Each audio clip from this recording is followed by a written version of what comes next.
It was the new wave of British heavy metal that got me into music around about 1980. In fact, February 1980. There was something about that music that I was just drawn to. Another thing that I was drawn to was the drums. And I think it was the drum beats in heavy metal rather than the electric guitars that drew me to that style of music.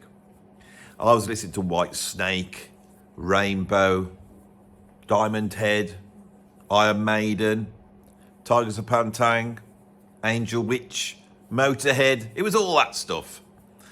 After a couple of years, I discovered progressive rock. In fact, the first progressive rock album I ever heard was the Yes album, and I absolutely loved it. It was intelligent and complex. I was quite a thoughtful youth, I think, looking back, and I liked the fact that this music was involved and complex. But there was another aspect about that Yes album that was also prominent in these early heavy rock albums that I was listening to when I first got into music. Again, it was the drumming, it was the beats. I started playing the drums in 1980. Now, I have a confession to make, is that in the early 80s, when I was a proper metaler, and I'd got a leather jacket with a denim jacket with the arms cut off, and I'd got all my favourite bands patches down the back and all my favourite bands badges down the front, right? And I had a sort of poofy, like, afro type hair, which was the longest my parents would let it grow.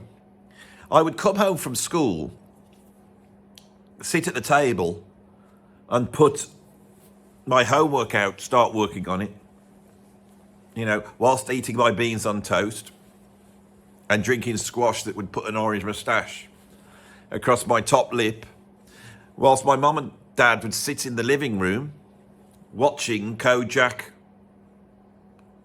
Ironside, and best of all, Starsky and Hutch.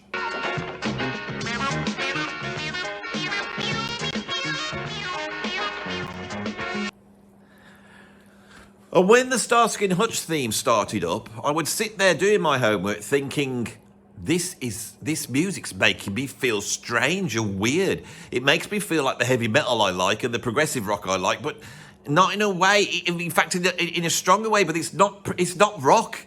It's this funky, weird, cheesy music that's being played. Now, what I didn't know is, I think that's a Tom Scott track called Blow It Out. I didn't realise what I really liked about these music styles was the fact that they grooved, that the fact that there was some funk there. Basically, the music I like is funk. I didn't know it. I was a white British adolescent in England in the early 1980s, right? I didn't know that I loved the funk, but I've always loved the funk. And I think it was the funky aspects of that Yes album that really blew me away. There was something about Bill Bruford's drumming that was just absolutely incredible. The crack of that snare, the sort of left-hand little grace notes as he sort of came through, and although he was sticking the beat all over the place, it had a certain groove. Now, on this video, I'm going to do two things. I'm going to go through the 10 funkiest moments in prog, and I'm going to do it chronologically. So we're going to start off in 69 when progressive rock sort of first finds its feet. And I'm going to be drawing attention to some very, very funky tracks within the progressive rock genre. But although these ones are really funky, right, I feel that all the way through, all those bands, Genesis, Yes, King Crimson, the other one, Emerson, Lake and Palmer, all the way through this, they were doing funky, groovy, backbeat pocket drumming. And I think somewhere in the 1980s, progressive rock forgot how to be funky and groovy. Now, there are the odd exception out there, and it'd be interesting on another video to go into those. But in this video, I'm going to be looking at the 70s progressive rock bands and looking at these funky tracks, but also asking the question why the funk left prog behind. That's what we're going to be doing. This is going to be a very strange but hopefully interesting video, and I want to see how many people agree with me that modern progressive rock it's just lost a bit of its soul, hasn't it? Though before I want to get into this, I was once, as my positioned as running a drum school, which I used to do. I used to do drum clinics. And one day we had Stephen White on. Steve White was one of the Britain's great drummers. He played for Paul Weatherstein Council, and he's played with all sorts of different things over the years. He's a phenomenal drummer, and we booked him for a clinic. And after the clinic, we went out for whatever, drink in the bar of the venue where he'd played. And I started to talk to him how he got into drumming. Now, of course, like most musicians of the 1980s that played in pop bands, he was a huge progressive rock fan, especially a fan of Bill Bruford, which he felt had that groove the same as me.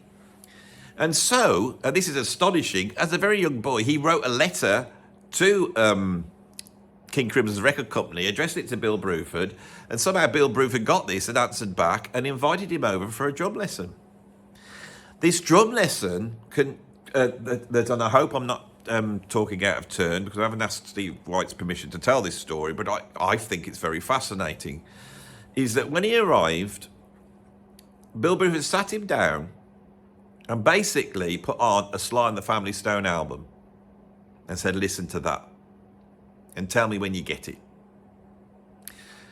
These drummers, Phil Collins, Bill Bruford, to some extent Carl Palmer, definitely John Weathers from Gentle Giant, when we look at drummers like, who else would there be? Phil Collins, have I said him? All the progressive rock drummers at that time. They weren't learning from progressive rock. They were learning from all sorts of sources. And there was a lot of soul, a lot of jazz rock albums they were listening to, a lot of fusion.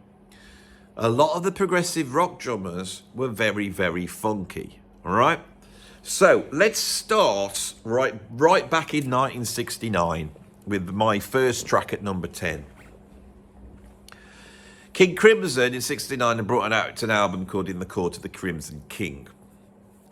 Michael Giles had done some incredible drumming on there, very tight, very funky. The following year, they bring out the follow-up, which was called In the Wake of Poseidon. And it was a little bit of a retreading of what had happened on the first album. When I got the second album, there's one track that stood out that did something that hadn't really happened on the first album, or at least it seemed like that to me as a young progressive rock listener. And that was the track Cat Food, which is the track I've got here at number 10. Cat Food, not all the way through, but in the verses of the main parts, had this low pin, funky groove with Michael Giles, digging in. Now, in 69, funk had actually not really been in existence for very long. So, with the funk, we can pinpoint it in a couple of places, most preeminently being James Brown recorded in 1967, the track Cold Sweat. Okay? Up until then, James Brown had been seen as the godfather of soul, but it was a very syncopated sort of soul. And if you listen to I Feel Good, most of the ingredients for funk are in that track. But I Feel Good is still a standard song format, all right? What happened with Cold Sweat is his band were jamming in the room, and they were actually jamming on So What by Miles Davis. And So What is a modal piece, so it's static. There's no chord change. It's not really a verse and a chorus. There are just these two scales. And one scale, which is D minor, D Dorian, in fact, it just goes on for a long time. So there's a stretch where you start to fill it out with riffs. So James Brown's band is playing Cold Sweat, but in that sort of I Feel Good way of playing. And they're going... And Clyde Stubblefield, the great drummer, he starts to play like one of these 16th note beats, but he syncopates it. He goes boom, ba, ka chicka boom, ka boom, ba, a chicka boom, ka chicka boom, ba, ka chicka boom, ba, a boom, ba. And James Brown turns up and he hears what's going on, right? And he swaps the So What brass response to the bass line for the word Cold Sweat, and he comes in and he goes Cold Sweat, and then he improvises a vocal. And in this moment, James Brown does something for songwriting, which is actually quite shocking because he destroys the sort of verse, chorus, diatonic chord progressions, middle eight, and all this stuff, all the stuff that Rick Beato goes on about being absolutely great. James Brown destroys in 1967, and he creates this sort of riff-based sound. If you take that and then mix it with modal jazz, you start to see Hendrix pulling in on this, Creamer pulling in on this, and all that early heavy rock, as it's called, is actually heavy funk. It's a bass line, which is usually doubled with a heavy guitar, and then a whole bunch of sort of pocket playing, you know, slow, groovy drums. Drummers like Mitch Mitchell, Ian Pace, John Bonham were masters of this groove. They sound like they were listening to Bernard Purdie as much as they were listening to Ginger Baker. Even Ginger Baker had it, right? Michael Giles in 1969 is drawing from that tradition. These are the great big events in drum history. You know, this is what would have been blowing everybody away. Was these James Brown tracks coming out at that time? These syncopated 6 notes, you know, pocket playing. And Michael Giles sounds like that. He plays like that. Now, I believe this pocket sound actually goes back to Ringo Starr, but that's another video altogether. I keep saying I'm going to do this video at some point, but it's another video altogether. Cat Food has that groove. And that stays with King Crimson all the way through. And then when we start to listen to tracks off, say, Lark's Tongues and Aspic, tracks like Easy Money, and a lot of the improvisation that they're doing that crops up on Stars of the Bible Black, we hear this loping 16th note funky groove, right? So that's what I've got at number 10 is Cat Food by King Crimson. And I think in there, we start to set the funky tone that we're going to see in a whole host of future progressive rock bands. But we must not diminish the actual power of heavy rock. In 1973, Led Zeppelin made the track The Crunge, which is a direct reference and homage to these James Brown tracks we are talking about. So we can see there that Led Zeppelin and those heavy rock bands were also listed to these groups. Now, an incredibly funky moment in rock, and I don't know whether we should class this as progressive rock, but I have for the sake of this list, is the band I've got at number 9. At number 9, I got Deep Purple, and the opener to side 2 of Deep Purple in Rock, which came out in 1970, and that tune's called Fly to the Rat. Now, Fly to the Rat is exploring this sort of double-time fast metal beat that Deep Purple sort of pioneered. This sort of that in itself is a revolution for rock music. But there is 2 moments in that tune where they drop into one of the funkiest moments, or 2 of the funkiest moments in music history. It's quite interesting.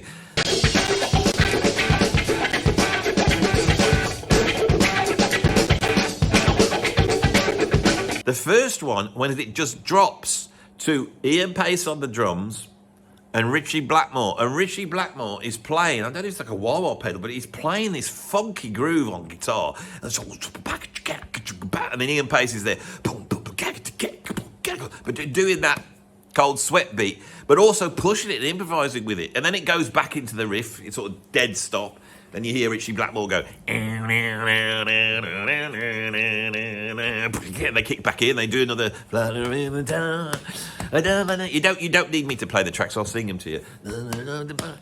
And then it drops again, but this time, it's John Lord, and he's on that Hammond organ, and he's going, he does the same thing, and it's this funky moment. Many years later, I was working on some rap tracks, and these rappers are in the studio. I walked in, and they'd got this loop, and it was the loop of the organ bit from this Deep Purple track. And I said, wow, listen to that, it's Deep Purple. They said, oh, what's that? And I said, it's Deep Purple. Oh, we don't know where we got the loop from. I don't know if this has ever been used on any proper hip-hop tracks. Of course, there's a whole website where you can go, and if you go there, you will be able to go find out all these hip-hop tracks and rap tracks, and you can put in your favourite progressive rock bands, and it will pull out all the times rappers have sampled, and this is in the hundreds and hundreds, because the rappers realised that there was a certain groove in progressive rock, and a lot of the dance music producers and rappers that I used to work with, the producing end of it, I used to say, where do you get your beats from? And they would often be listening to a lot of krautrock, European prog, and certain British prog, because those drum beats were heavier than what was coming out of the funk groups at that time. It's very interesting, this is. So that's what I got number 9, is Flight of the Rat by Deep Purple.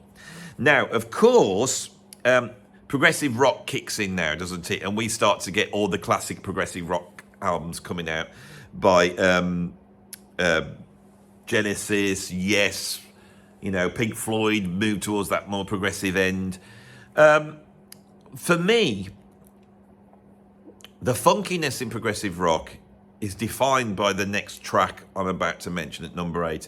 And it's one of the most famous tunes in progressive rock.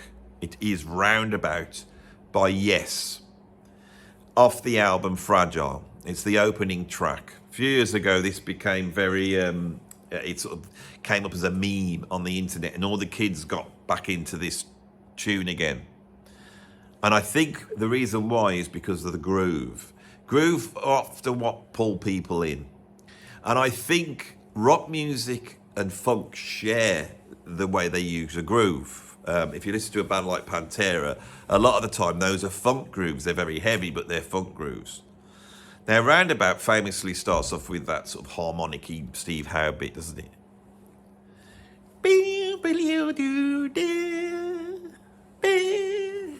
We don't need the track, I'll sing it to you.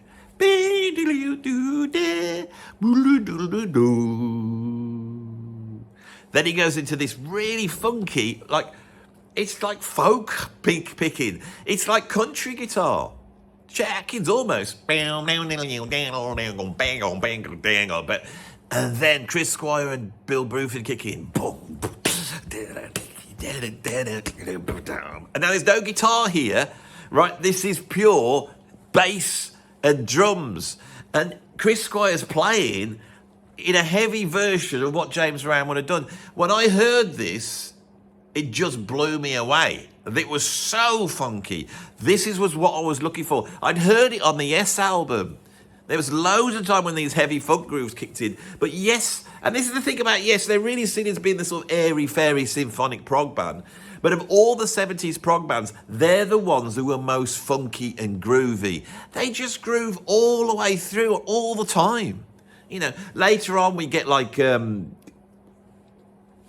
of the Sunrise, and after that sort of big proto-prog metal start, you get bing bum bing a digga da ba da boom like that. And that funkiness, right, that becomes very influential in prog. If you think of the breakdown in Rush's Cygnus X1, another very funky moment.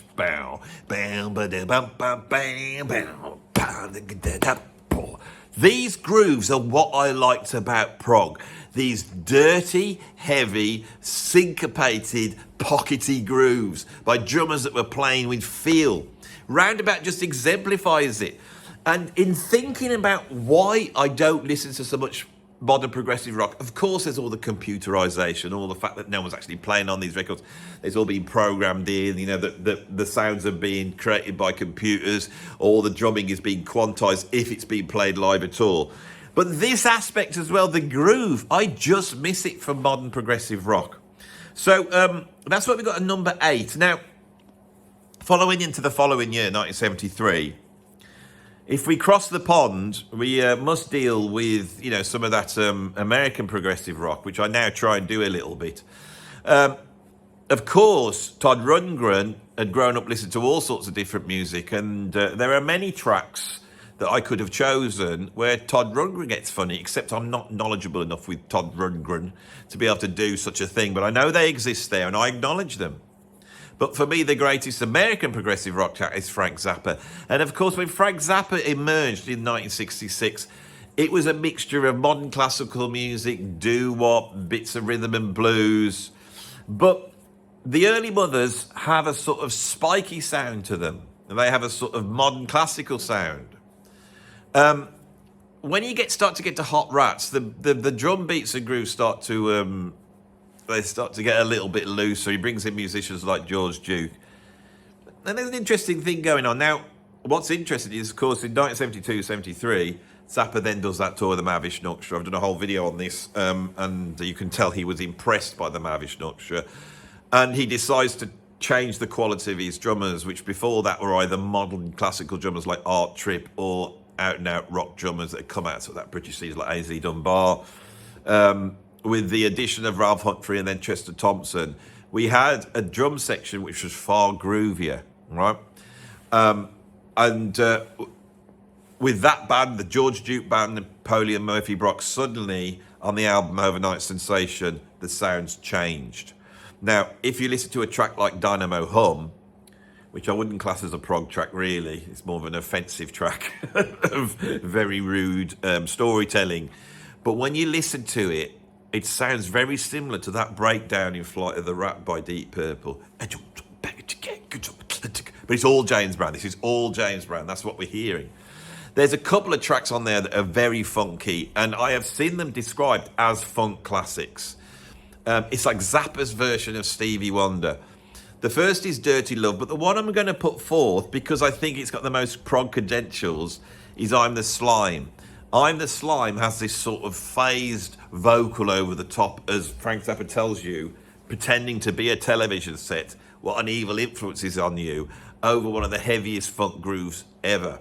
Now, of course, Zappa there is in 1973, no one wants to admit it, a progressive rock-based musician on the experiment end of rock and roll.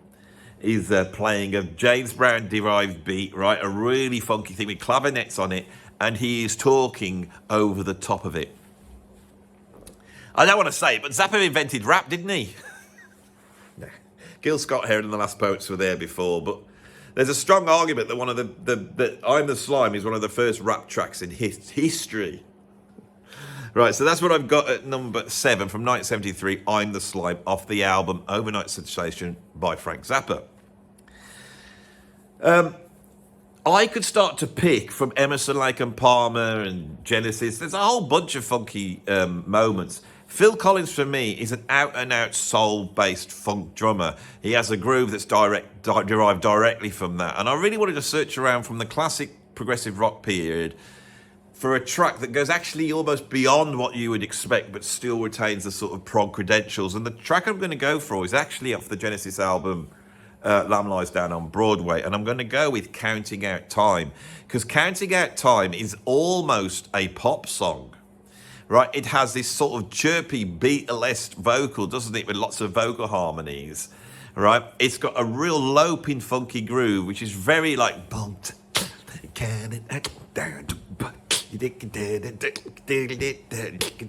it's almost like a Hollywood musicals version of funk.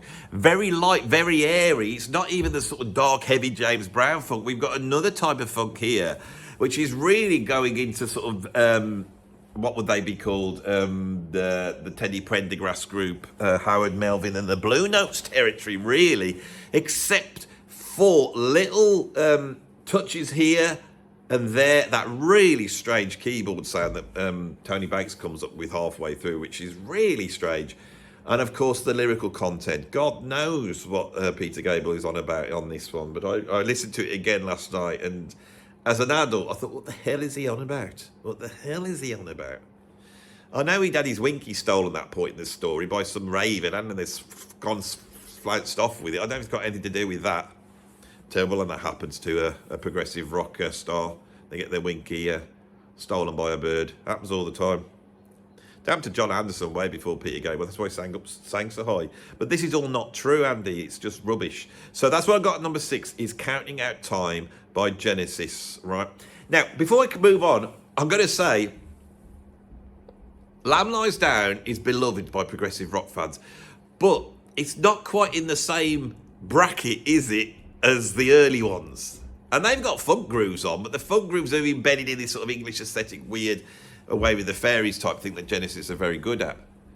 But Counting Out Time and a few other things on that Lamb Lies Down, they're quite strange, aren't they? Lamb Lies Down seems to occupy its own little world in the thing of progressive rock. Once Sir Gabriel goes, they sort of go back to a way of playing progressive rock. But the funk's always in there. I mean, my point is, I'm pointing out tracks that are very funky, very unproggy, but these grooves are on the other tracks. This is like almost like all these prog bands have this type of heavy grooving backbeat groove. Now, the Canterbury bands even go further. I was going to this point put Share It, which is almost like a pop song by Hatfield and the North off the album Rotters Club. Very nice, lopey. But it's not quite funk, actually. It's more like pop. It's like 70s pop music. The funkiest of all the bands that come out of the Canterbury scene, and they're not really a Canterbury band, but I always class them in there, is Gong. And they're my favourite of those types of band. Whimsical, weird, hippified and strange. Right, but all their drummers are funky. And when Pierre Moulin joins the band for Angel's Egg, the funk just amps up. Pierre Moulin's one of the most beautiful drummers that's ever lived. He's one of my favourite drummers of all time. He's got that light, funky, airy sound. And it's the complete opposite of what you expect to hear on a modern progressive rock album. If we listen to his drumming on Angel's Egg or we listen to his drumming on You, very, very funky. But the funk summit for me with Gong is off their 1975 album, which is called Shamal, or 1976, I think. 75 or 76, you tell me. I feel it's 75. Anyway, Shamal, it's 75, isn't it? Shamal has this funky bass groove. It has this incredible sort of percussion drum thing. It's out and out funk. But Gong had a whimsical way of doing prog, which makes it out and out Gong as well. A lot of this has got to do with Didier Malherbe's saxophone, which has a sound which is so French and quirky that it seems to just make it sound like Gong. You know, there's some rapping in this. It's just really, really funky. And he goes on for a long time, and it's in this area, we're talking 75, in the jazz rock world. The jazz rock world had come out with the Mavish Yorkshire, then Return to Forever, and they're all pushing this sort of psychedelic, heavy rock, jazz fusion thing going on. And the funk's in there, but 73, Billy Cobb brings out Spectrum, very funky album, and then you get Headhunters coming out. And by 75, only 2 years in, but the fusion scene has been funkified. Now, the prog scene is actually on the way out. I believe 74, 75, the prog thing is on the way out, but fusion, that is extended by the foray into funk, and then disco, and it starts to get very Fuzak-y. And then those sort of approaches developed in the 70s fusion scene, then go into contemporary pop music, and you start to hear them cropping up on Earth, Wind and Fire albums, and then Michael Jackson, Brothers Johnson, and all that type of stuff. Stevie Wonder, they're all fusion albums, really. And I think you could hear this does start to influence the fusion bands, and we're going to be getting into some of these sounds now where it is really out and out fusion that's influencing this. And I feel that Gong Shamal is that. It's like a funky jazz fusion track. That's what we're listening to. And the progginess comes from the quirkiness. Another band that always seemed to have a heavy groove right from day one was Gentle Giant. They went through a number of drummers who were quite detailed. Malcolm Mortimer adds a very sort of beautiful progressive rock approach to Three Friends. But on the follow-up album, when John Weathers comes in, John Weathers seems to have his foot in that heavy backbeat, and it's a genius move because it turns Gentle Giant into this incredibly complex band, but have this rock-solid beat. He always finds the path of least resistance through the tunes, and there's always that fact-heavy rock beat. I became first aware of this when I first heard Gentle Giant. Can't remember what the first tune I heard was by Gentle Giant, but I can remember listening to The Power and the Glory and listening to Proclamation. And you get that electric piano thing that's, you know, and then that vocal comes in, and the vocal is so unfunky. It's all like, you know, their mad sort of pixie monk thing that they do. And then it goes, and John Weathers kicks in with his groove, and it's so heavy, but that's not the track I've got. As this fusion thing kicks in, Gentle Giant gets funkier and funkier, and I class Gentle Giant as being one of the great funk bands, and by the mid-70s, on albums like Interview and Freehand, they're at their most funky, and I think they just hit the peak with Just the Same, the opening track off Freehand, which starts with that sort of, is it finger clicks, you know, it's polyrhythmical finger clicks, and again you get this sort of really sort of syncopated but angular riff, and then it just kicks in. But the verse, even though it's so funky, You just can't tell where the hell's going on. Where's number one? Where's the first beat of the bar? I'm totally lost. That's what that track's like. And then suddenly when it kicks into the chorus and that sort of, Jan Hammer Moog thing kicks in and you just hear the groove on it. This is top end funk from Gentle Giant. And that's what's that? That's at number 4, isn't it? So they all start to get involved. I've got some real weird albums now. Let's deal with the next weird, which is the one I've got at number 4, which of course from 1976, they're all moving over to the funk. And Focus, the yodeling sort of symphonic prog band, from Europe, with all their sort of tweed, all that heavy riffing and all complex tracks that go on for ages, sort of peaking with the Hamburger Concerto, which I think is made in 1975. Full-on symphonic prog. And then what do? They bring out an album that nobody wants to mention. Nobody wants to mention Mother Focus. When you go through it, it's like, what the hell happened to Focus? They lost their way. All the proggers can't take it. This is where the proggers can't take the funk. It's with this album, Mother Focus. I absolutely love it. It sounds like the Brecker Brothers with yodeling. And if there's one thing that was going to improve the Brecker Brothers, it's yodeling. We all know it. And if you want to know what that sounds like, go and check out Mother Focus. This is the last album with Jan Ackerman in. I think he probably got a bit fed up that it got so funky. But God, this album is funky. And it's funky in a completely new way. There's a sort of sense of abandon with Mother Focus. There's definitely a sense of dropping the prog. I mean, some of it is really verged on the end of Muzak.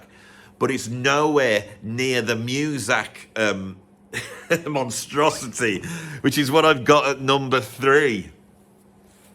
I didn't even know about this album. I was researching for this. I know all the other tracks on here, but I discovered this album. I thought, what the hell is this? Because I hadn't even heard it. I hadn't even heard of it. This is a Soft Machine album. So of course, Soft Machine is sort of the prototype Canterbury band. Very weird, very strange in the late 60s. Sounded like a cross between, I don't know, the Mothers of Invention and some, I don't know, Monty Python. We're somewhere in between there, with a lot of improvisation. But they slowly turn into a jazz fusion band. But they never don't go down the funky route. They're much more of a, let's just lock into a riff in 11 and then just solo over it endlessly. That's the Soft Machine sound. They made an album called Rubber Riff. Now, Rubber Riff did not come out in 1976. It was released much later, I think. Or did it? I'm not sure, because I've been trying to find out about this album. If you go to Wikipedia and look at the discography, no album called Rubber Riff there. And this album is the creation of Carl Jenkins, who has gone on to become one of the UK's, foremost composers. And at one point in the early 90s, I think, you couldn't have an advert on TV without Carl Jenkins coming up with his sort of signature, world music chantiness combined with a sort of English chamber orchestra sound, a lot of it's like that sort of sound. Don't even remember all that. Carl Jenkins, the bloke with the big moustache from Soft Machine. And he'd sort of got control over Soft Machine at this point. And they were all doing his bidding. I still got John Marshall in. John Etheridge is in there. Now, I met up with John Etheridge recently, and I did think I might message him about this. This album, Rubber Riff. I want to know about it, because it's so strange. Now, what it seems, and if John Etheridge does hear of this, or somebody watches it, because I know Fred Baker, and Asif Circus both watch the channel. So if you're watching you two, I'm thinking of you two, and I enjoyed your gig very, very much. I think you're in one of the best incarnations of Soft Machine. I'm telling you now, right? I think Soft Machine are at their best. I've got their last album, absolutely incredible. Go and see them live. They're touring a lot, and they just represent something. And this lineup they've got is absolutely incredible. And John Etheridge is one of our great British guitar players, an absolute beast. And Fred Baker's a monster on bass. Who else have they got? Theo Travis, my old mate. He's not my old mate, but my sort of casual acquaintance that I know. Theo, he's on saxophone. It's a brilliant lineup. Go and see them. They're playing, especially in the UK. I think they're coming over this spring. They're going to be doing a whole bunch of dates. You will not be let down. But when you get there, you want to shout, "Play us something from Rubber Riff." And they won't. I think they should now. So Carl Jenkins seems to have got control over these guys. And I think what happened is Carl Jenkins needed to make some money. So he decided to write some jingles. And he's got this brilliant band with him, Soft Machine. So he pulls all the guys in and he records a bunch of music that sounds like library music pretty much. It's like, this could crop up on Bergerac perhaps. It's all that type of music. A lot of a detective type of stuff. And of course, being the time, they veer towards the sort of cheesy Muzak funk, which reaches its peak on the track Porky. Now, here I am with nearly 1 million viewers a month talking about progressive rock, right? And I want to give you that one thing that I know other prog YouTubers won't bring you. And today, it's this track by Soft Machine, Porky. Now, this album is, for those people who know about it, and the only people who know about it is about 5 people on the Prog Archives. You have to go to Prog Archives. This is where I found out about it.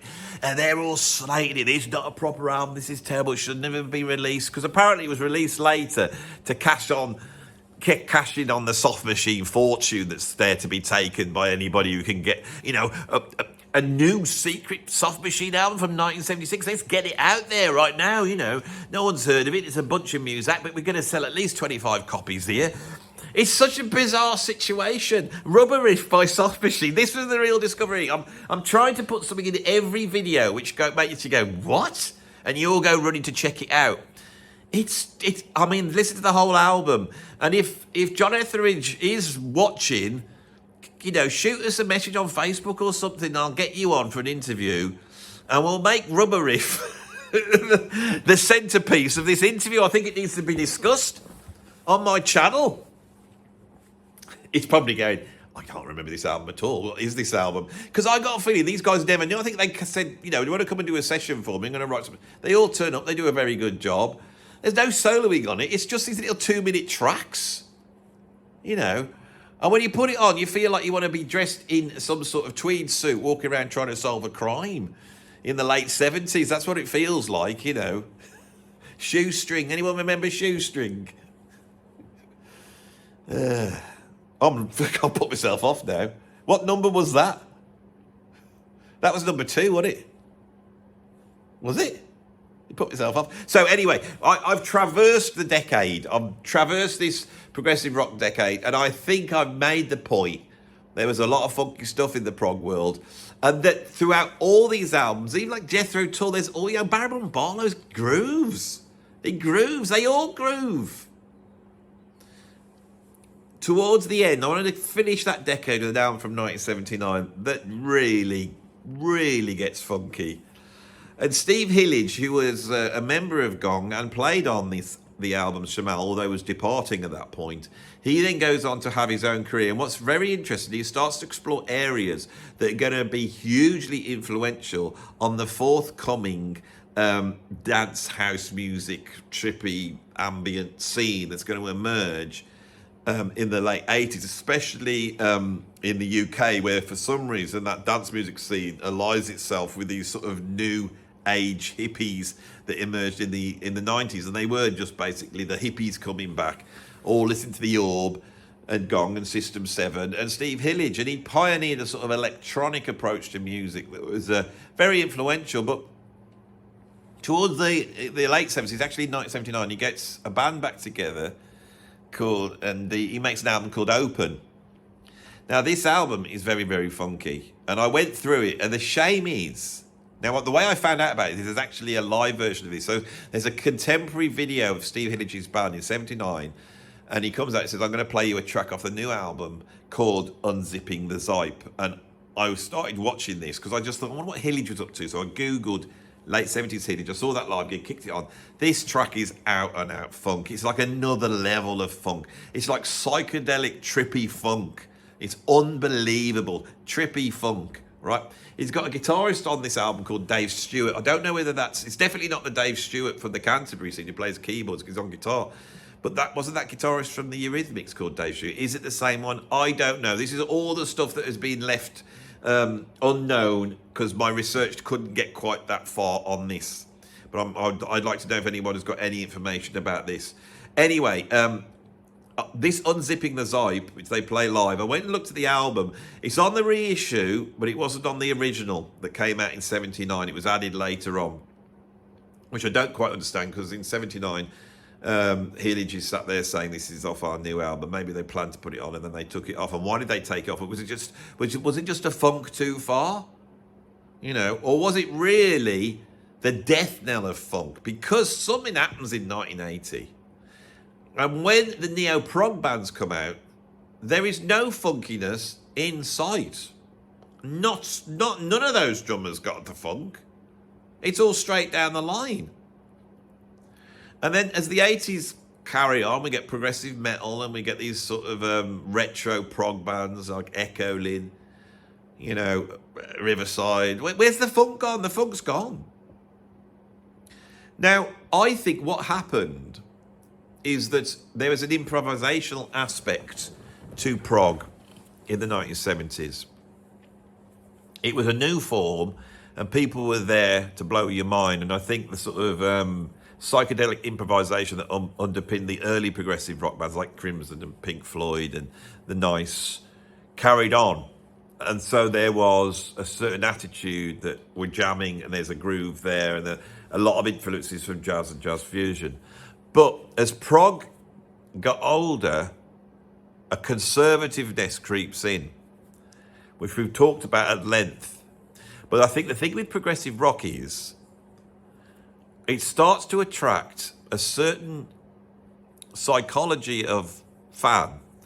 Not all of them, but a lot of them are a little bit on the spectrum, aren't they? We know this. We know they're a little bit on the spectrum, aren't they? I mean, this is the case. And they like everything in its place. They believe there's a place for everything and everything should be in its place. And so the drummer that really emerges as being the drummer for progressive rock is Neil Peart. Now, Neil Peart's a very, very good drummer, right? Very interesting, comes up with very creative beats.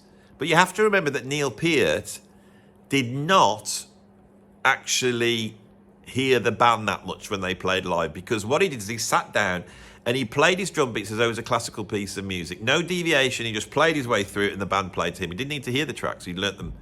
And this shows to me a great lack of feel.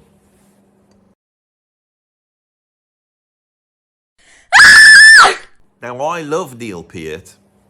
You can see I stopped the camera then, actually stopped it to go away and have a think, am I doing the right thing? Because every time I knock Neil Peart, the amount of grief I get, I love him, he's one of my favourite drummers.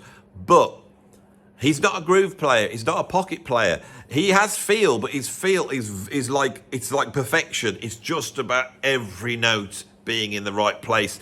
Now, I'm sure there is a contingent of people there's a contingent of people out there that when I say this, they will go do it this. And I'm sorry about the accent, but I want to differentiate my accent from so you don't think it's me talking. In case you just drop in the video, go, Andy's doing another accent, so it's obviously referring to someone else speaking. So they would do something like this. What do you mean, Andy? It doesn't really matter if, you know, why should somebody want to veer away from the beat? I mean, it just seems messy to me that a drummer would want to just twist all the little drum beats he's playing off so it's not quite in time. I mean, if it's in time, it should be as much in time as it possibly can. I mean, there's a grid there for a reason, isn't it? And Neil Peart, the fact that he didn't improvise and he plays his tracks exactly the same night after night, I think is testament to his skill. That's not an easy thing to do. If he's written the parts and they're right, why would you want to change them? There's no reason why you want to change them. You just stick to what you want. I mean, we've gone to see it. You know, I want to hear it so it sounds exactly like the record. That's how I judge a good band, is I go and see a progressive rock band and I come back and I say to wife, she says, what was it like when you saw them tonight? And I said, it was very, very good. Sounded just like the record. That is my criteria for a great band, is how accurate to the actual original recording it is. I mean, we know that classical music is the best sort of music, but who wants to listen to that? Or violins and stuff that's boring. I want to listen to something that rocks gently, but also operates in the same way as classical music does.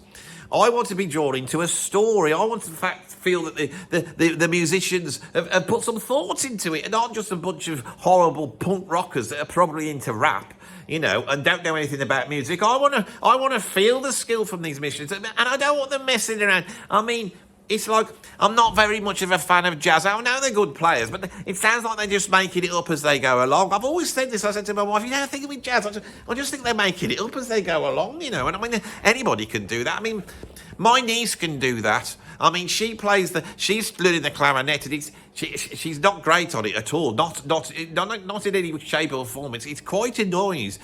But some of the avant-garde free jazz stuff that Andy talks about on his channel, I'm not keen on this at all. Sometimes I listen to my daughter, she's practicing. She's trying to play the theme tune to Last of the Summer Wine, but it doesn't sound like that. The only bit that it sounds like is the whine bit. It's a very whiny sound she gets. And I think when he talks about some of this free jazz, I've got to listen to it. It's awful. I think it just sounds like they're making it up and going along. And these are people who can't play, making it up as they go along. I think my daughter could do that. And I mean, if it's that easy, go and do that. But I'll tell you one thing she couldn't play. She couldn't play Jacob's Ladder by Rush. That would be a stretch for her, especially on the clarinet. So really, I think Andy's talking an absolute load of codswallop here. And Neil Peart is the greatest drummer because he's neat and tidy and he does the same thing every single night. I mean, what else do you want from a drummer? I mean, we called him the Professor. I mean, if you're going to have a nickname for a drummer, the Professor's the best because it makes it sound like he's in he's like in a laboratory of prog, isn't he? He's there with all these test tubes. He's got 11/8 in here. He's got 5/4 in here. And he's mixing them together and creating this sort of platonic beauty within the music, the platonic beauty that just exists there. All beautiful and platonic. That's what he does. That's what Neil Peart does. Why do you want to be faffing around trying to do something else? You ain't going to be able to make up something better than Neil Peart on the spot, are you? Now, I know what you're thinking. You're thinking that this rant is really going on for a long time, and it was quite funny when it first started. But, you could stop it now, because it's obviously the end of the video, because you got to the last one, you've done your Steve Hillage, and now you're just bashing Rush. And the only reason you bash Rush is because us fans are a bit anal retentive. We have no sense of humour, you see. So when you start doing it, I mean, some of them do, but I'm not one of those. I mean, I take everything you say literally, Andy. Literally, I take everything you say literally. I literally do. Take everything you say literally. I've got myself into a trap. This happens every now and then. It's like the other day, I thought, I'll have a sip of orange juice. So I go to the fridge, I undo the top of the bottle, I put it to my lips, right? And then I go to put the top back on the bottle, and I think, I bet some sort of disgusting insect that I can't see, like a fly or a fruit fly or some sort of cridgy type of insect, has flown in when I wasn't looking and has landed in my orange juice. As I'm about to seal it back up, and it will make my orange juice putrid. It will be poisoned by this external cridge. And so I look in, no, it never happened. So I put the top back on again. And then as I put it on again, I think, oh my God, is it? And I have a look again. But it hasn't happened. So I put the top back on again. And then as I put it on again, I think, oh my God, is it? And I have a look again. But it hasn't happened. So I put the top back on again. And then as I put it on again, I think, oh my God, is it? And I have a look again. But it hasn't happened. Right? So I put the top back on again. And then as I put it on again, I think, oh my God, is it? And I have a look again. But it hasn't happened. So I put the top back on again. But as I screw the top, I think, what's going on? And I have a look again. But it hasn't happened. And so I think, it's the same thing. I'm getting really stuck here. This happens to me all the time. I can't leave the house. I can't get back into the house. I can't get up until the clock strikes 12 o'clock. I'm finding it very difficult. But when I listen to Rush, and when I listen to the mathematical perfection of Neil Peart, he's about as neat as you possibly could get. There's no flappy beats landing all over the place. And he's considered everything with his conscious thought, hasn't he? And so, this sort of OCD appreciation of music, which I have fostered all my life, which keeps me going, is possibly why this talk is going on for so long at the end. I can't quite get out of the circle of hell that I found myself in trying to explain this point. But I hope I have got this all across to you, and I hope that this has brought a little bit of sense. And I hope that the accent that Andy started out with, he's maintained throughout. No, I haven't, have I? It was much higher. Oh, you never make you're not a proper comedian, Andy. Why do you want to be a comedian for? You're not a proper comedian. You're just a fool. That was a bit of truth that came out, wasn't it? Bit of self-loathing. This is one of these weird videos where it starts off normal, and then as it develops, it gets stranger and stranger. Because I know that the source of my humour on this channel, the very source of it, is knowing that there is that anal retentive contingent of progressive rock fans. They've been since there from day one. I love them to bits. They're the best, right?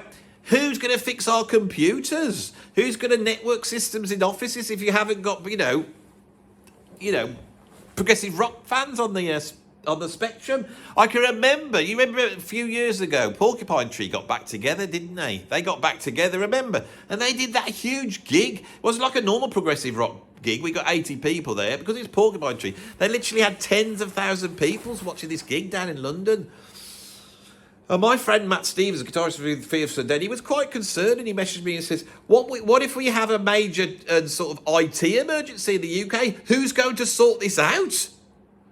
Because they're all in the Porcupine Tree gig. We'd have to get the message to Stephen Wilson. He'd have to announce it. Right? You'd have to announce it across the mic. There's been a major IT problem. You know how they'd all go like this? I knew this was going to happen. People think they think we're a bunch of weirdos, and they take the mickey out of us. But when they need us, our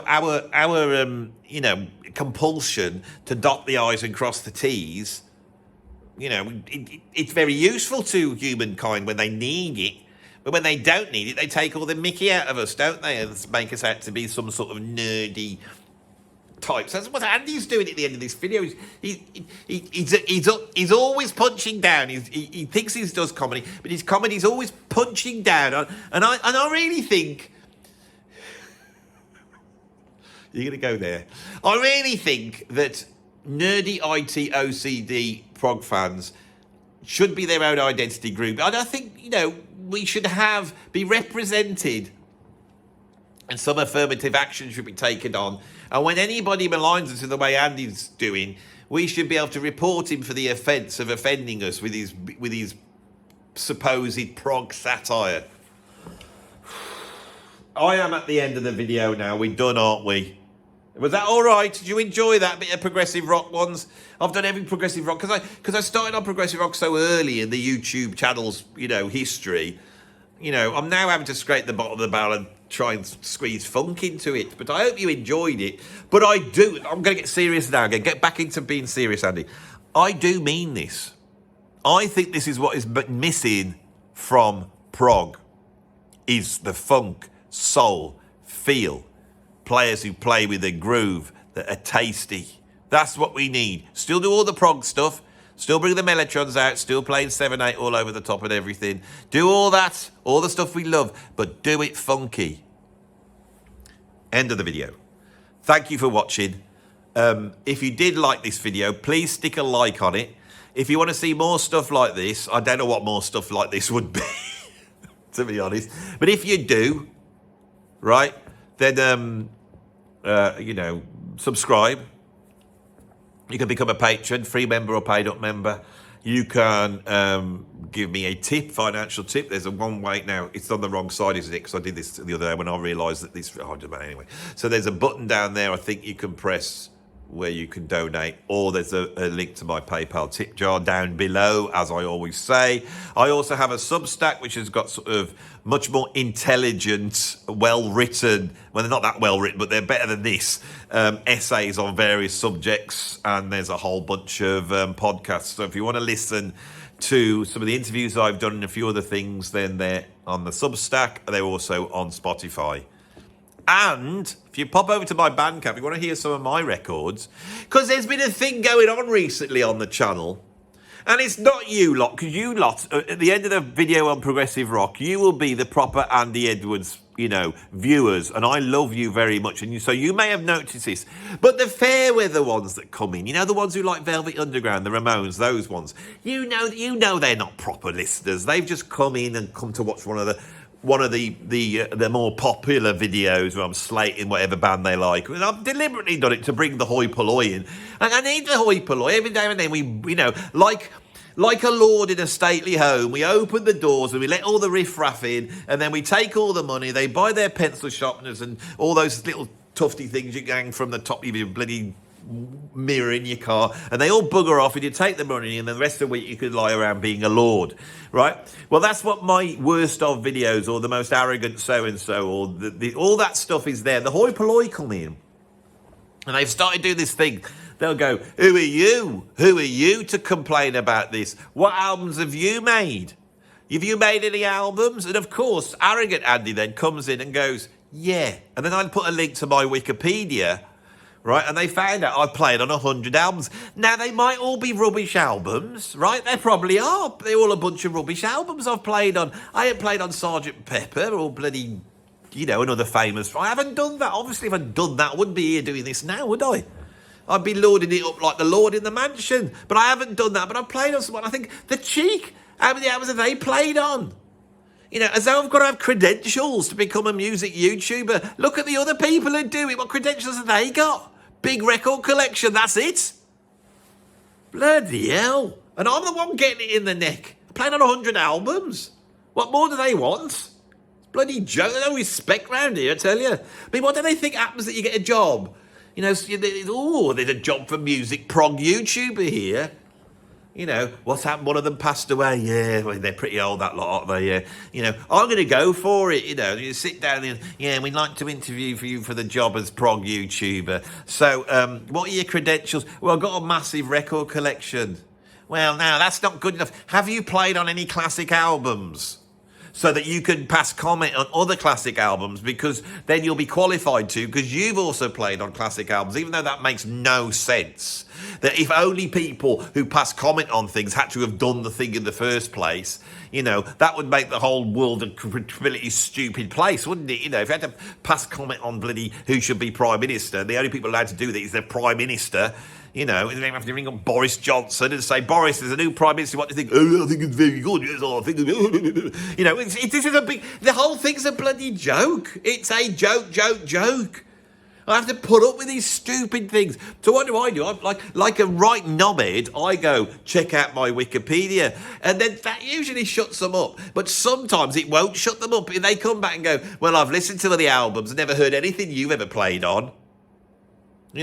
Or even worse, thick idiots, they go, I just listened to your album, you've played on a bunch of overindulgent progressive rock albums. I'm into the Velvet Underground, and even though I'm 60 years old, I still think I'm cool, and I still think, saying I like the Velvet Underground will give me some cred, even though it doesn't. And I like music which has got some sort of social commentary and is economic and doesn't fall into the trap of just being self-indulgent and pretentious like the music you've made, Andy. I have a soft spot for Close to the Edge by Yes, but apart from that, the sort of neo-prog that you've played on, which is obviously just a crass reenactment of what happened by a couple of mediocre bands in the 70s. I mean, where's the artistic value with that? And you think that because you've done that, you could sit and pontificate about what good and bad music is. And my answer is, yes, it does, totally. It totally does. It does. Don't care what they say. I absolutely don't. The world's gone mad. The world has gone mad. And what you're getting now at the end of this video, this is one of these videos, I do them every now and then, where I do the video, and then when I get to the end, rather than stop the camera and then just think of some vague sort of, concept I could drop a ranting video onto. Because when I'm in the mood, I'm ready to go, you see. But sometimes I get there, and you know what's fueled this? I'll tell you what's fueled this. Is this weekend saw the premiere of my videos where I interviewed Martin Speake. And the identitarian left raised their head up and started saying the stuff they always say. Shouldn't say that. We're in a more higher moral position. You don't understand anything because you're right wing, because anything that doesn't agree with me is right wing. And you should understand that systemic racism, all these concepts are actual science and fact, and they should never, ever, by anybody, be questioned in any shape or form. Even though your pushback was quite reasonable, the fact that you're doing is the proof that you're a gammon. I got called a gammon over the weekend. A gammon. You know what gammon is? I looked it up. Gammon is cured ham, right? And these people, if I say the word woke, which I never say, but if I quote someone else saying it, or I say it ironically, they say that this is something created by the Daily Mail to politically divide, because it makes the people who come up with this ideology look stupid. Then they call me a gammon. I'm saying they're woke. Woke sounds quite nice. If you say, I don't say it anyway, but if you get called woke, it's not that bad, is it? You're woke, you are. I probably am. You know, I can remember this morning, I was in bed and then opened my eyes and I woke up and I'm woke. Not that sort of thing. I mean it nastily. I know it's not that nasty, really, but I tell you what you look like. You look like a piece of cured ham. Why do you say that? Because you're like an Englishman that's got so blustery. I tell you who looks like a cured ham. He's Van Morrison. Van Morrison does look like an actual gammon, doesn't he? He actually looks like he's made of gammon. And he does have these awful right-wing views, doesn't he? He seems to be very grumpy. I'm only saying this to appease them. They're watching now and going, oh, I see Andy then. He said he didn't like Van Morrison because he'd got nasty right-wing views. So maybe he's not that bad. Or maybe I'm just saying it to do your head in. You know, maybe I am a far-right Nazi. You never know. Well, if you are, you should just stick to the prog. Stick to what you know. I don't mind listening to your opinions on Genesis, you know, or mid-70s jazz rock fusion classics that escape my view. I don't mind if that happens. You can do that till the cows come home. I think you just should keep your far-right Nazi views to yourself, and then we'll all be happy. Okay.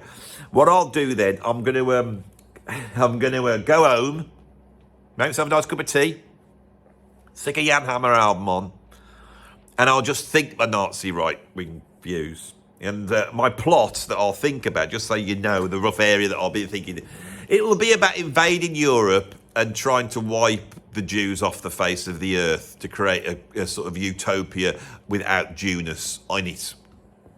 That's what I'm going to do. Now, I said that as a joke. That I'm not. I really hate that. And I'm being ironic. This is an example of nuance and irony, and where you could actually criticise people who are actual far-right Nazis by making them look silly.